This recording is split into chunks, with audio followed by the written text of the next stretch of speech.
this video, we're going to look at a number of Shirov's sharp, incisive attacking games that were played in the most recent years against some of the very strongest players in the world. The first game in this selection will be against the strongest woman player ever, Judit Polgar. Alexei, this was played in Tilburg. Well, the particular thing about this game was that although I was doing very well in the first half of Tilburg and I was clear leader after 6 rounds, having 4.5 out of 6, but then I lost 2 games in a row and I completely lost my positions in the tournament. I almost had no chance to win it anymore. But okay, then in round 9 came this game against Judit Polgar and I managed to win quite a nice attacking game, although I must admit that the most of the game was already known to me. This is a very rare case for me that I win the game by my home preparation. Normally my preparation only serves for me to get kind of game I want to get, but then still, win on the board. But this was the rare case when my preparation was finished and the game was already won. So E4, C5. 3, D6, D4.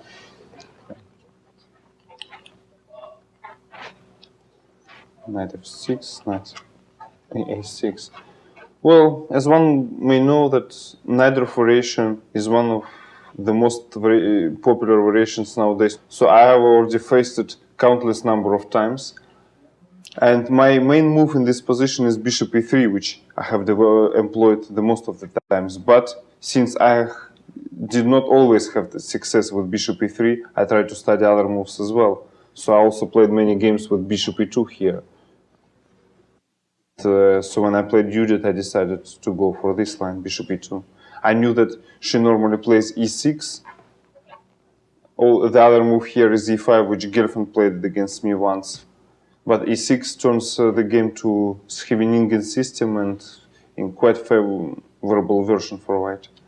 So you castled. And she played Bishop E7. And you continued in an aggressive manner with F4, but also very standard so far. She castled. Yes. And now you played Bishop E3. I was inspired by 2 games of Emil Sutovsky in the same tournament in Tilburg. In one game like this, he beat Van Vele, and in another, the same Judit Polgar. So I thought that white's attacking possibilities were not to be underestimated. Besides, I had an old idea myself in this line, which I did not think would be used in this game, but suddenly this was the case that I could use it. So she played Queen C7. Yeah, and this already is a questionable move. I think much more solid move is here, Knight C6. Because after Queen C7, G4, black position suddenly gets very dangerous. And so here she played Rook E8. Yeah. And you just continued in straightforward fashion. Yeah, this position already appeared many times in modern theory. And normally white played here G5, Knight FD7. I myself had this position once against Vishanand. And I played like this, Bishop H5, G6, Bishop G4, aiming for F5 and tried to make the direct assault against his king. But although I won that game against Anand, it was played in Buenos Aires 94, but still afterwards it was clear that this was not the best way to play for white, because he could equalize easily. So instead of Bishop H5 here, another move is Bishop D3, which was developed by Kasparov, also Svidler, I think. And quite an interesting play arises. But okay, I always thought that if I have somewhere my own idea to introduce, I should try to go for it, rather than go just for the lines already known. So I played F5. This is a relatively new move, which I thought about during the already mentioned game against Anand in Buenos Aires 94. But at that time I thought, okay, F5 threatens G5. But he can play H6, and the position is unclear. So later on I analyzed this and I decided that white can hope for advantage here. I think, if I remember it correctly, the move is something like Queen D2, sometimes intending to sacrifice on H6, or first taking on E6 and playing Queen D2. Well, the position is very complicated. I don't say that it's really better for white, but it's interesting. But however, the most interesting thing is that when after my game against Anand I suggested f5 to him, he just suggested as the answer for black bishop f8, g5, knight fd7. And this is exactly what Polgar played in this game. Then in our postmortem against Anand I could not refute this idea, but when afterwards I went to my room and just set up the position on the board, I found a very simple combination which was practically deciding the game. And okay, I found this combination and I already did not tell it to almost anyone. So Well, 2 years later, I suddenly was able to use it. So if I just exchange on e6, she will later on put the knight on e5 and be perfectly okay. And for example, if I play bishop h5, she can just play g6. And after bishop g4, knight e5. So it's clear that to continue the attack, I have to find something extraordinary. And the idea came up that since after bishop h5 black has g6, so just to do something that she cannot have this g6 move. So the idea came just straightforward. Knight takes e6, pawn takes, bishop h5. So after bishop h5, she has to do something about her rook. Yeah. What I wanted to mention also that I was really very surprised that she did not know about this simple combination, knight takes e6, f takes e6, bishop h5, because 1 year before this was already played in one rapid chess game. But fortunately that rapid chess game did not come to databases, so not many people knew about that game.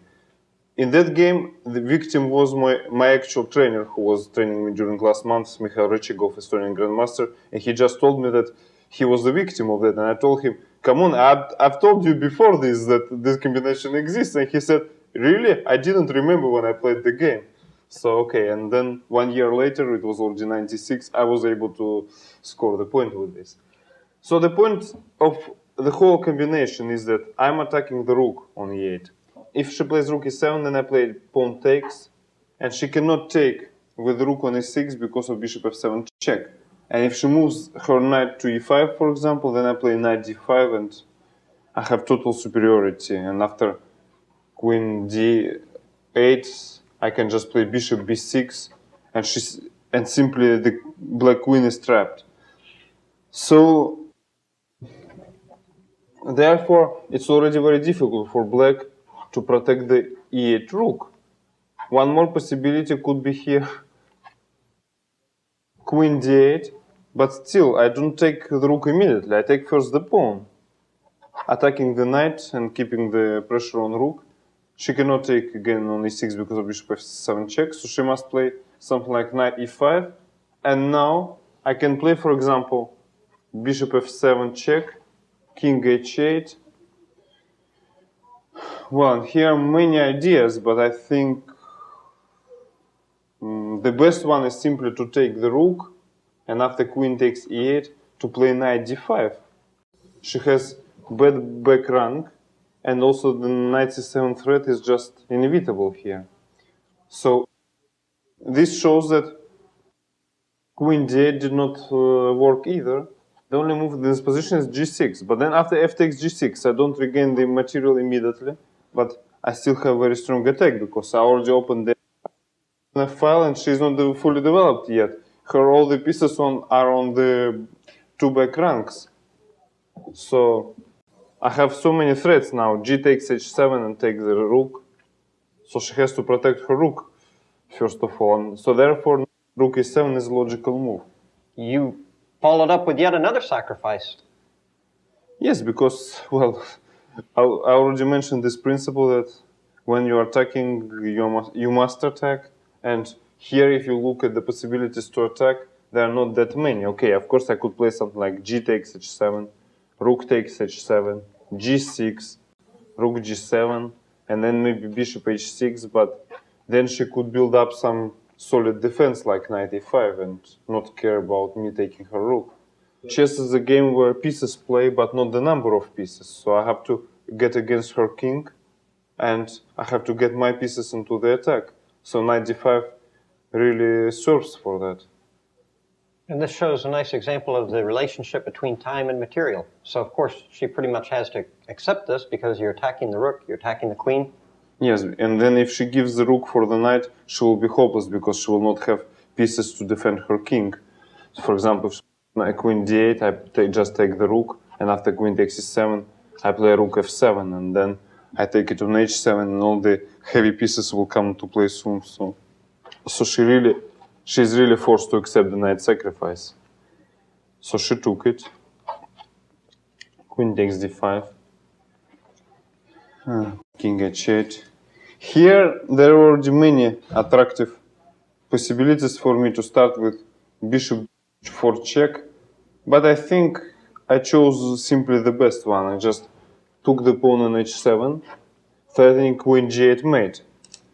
She has two options, but if she plays king takes h7,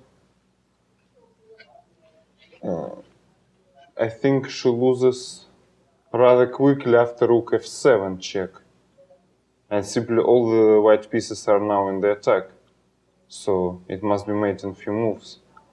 Or for example, if she takes, and after queen takes f7, plays bishop g7, I have a move like bishop d4, threatening queen takes g7 mate, and if she plays knight e5, I take her queen, and the game is over.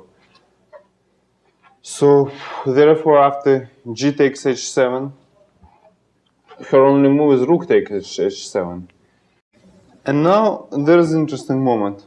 I played, sometimes when I'm in the direct attack, I still fail to find, completely forced solution.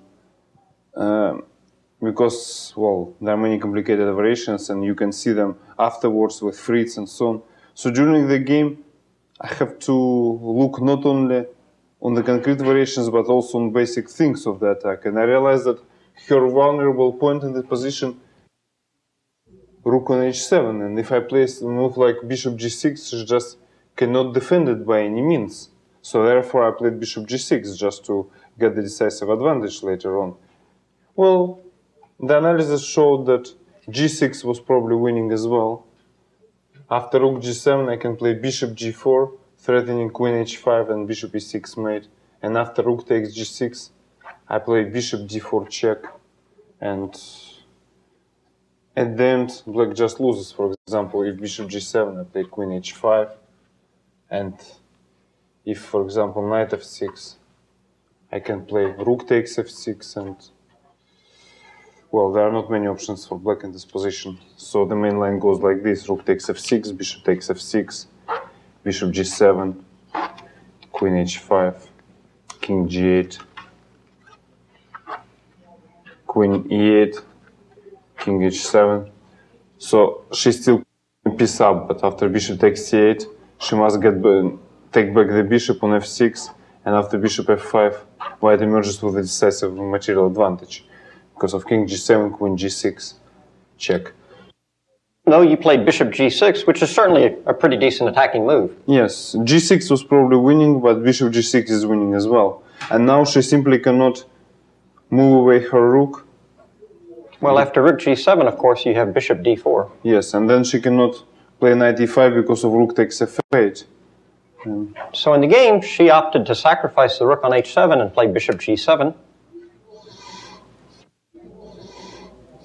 But then it turned out that after bishop takes h7, she already has no time to take my bishop, because after king takes h7, I have g6 check, and after king takes g6, queen f5 mate. So if king h8 goes to h8, then queen h5, and later queen h7 mate. So she had to play queen d8, and, well, I simply played bishop f5. So now it turns out that white has rook and 3 pawns against 2 knights. So it's already white who has material advantage, and besides, it's white who continues the attack. So black's position is simply lost. Well, just to show the rest of the game, after knight e5, the knight finally reaches the promised land in the Najdorf, but you play queen back, and you have queen h5 check coming. So here she exchanged bishops on f5. Yeah, she could try queen e8, but then I would just play g6. So you took with the pawn. And now, of course, these 2 pawns represent a new attacking force. Yeah, 2 pawns connected with a queen, which will come to h5. So here she played queen e8 to stop this deadly check on h5. And now you played g6, just renewing the threat. She could try knight takes g6, taking my pawn and attacking my bishop. But this would definitely not save the game, because I could just continue queen h5 check, king g8, rook he1, defending the bishop, wanting to win the knight on g6, which is now pinned because of the queen on e8. So therefore she played knight g4 and bishop d4. So here she played queen e4, and now you played a very nice continuation of the attack. You played f6. But the variation I like in this game, Alexei, is after knight takes here, you have this very nice variation with queen h5 check. Yes, because now after knight takes h5, there is rook f8 mate. And otherwise, if she goes king g8, I can simply take on f6 with the bishop and On queen e3 check, check just to play rook f2, and then she has no time to capture here because, again, you have queen check, king over, and queen f7 mate. yes. So after f6, she played knight c6 and attacked your bishop, but you simply took on g7 check, and after king over. Now, of course, you have a completely winning material advantage, and you could just retreat to your bishop, but you finished her off with rook f8 check. She played rook takes, G takes pawn takes, queen, king takes, and queen f1. Present here because apart from my material advantage, she simply gets mated after king e7, queen f7 check, king d8, bishop b6 check, king c8, queen c7 mate. After this, although I lost one more game, but then I won one more game, and at the end with 6.5 out of 11 with 5 wins and 3 losses, I managed to get clear third place. I think it was even the first time in my career that I was ahead of Karpov, so I had some reasons to be satisfied with my final result.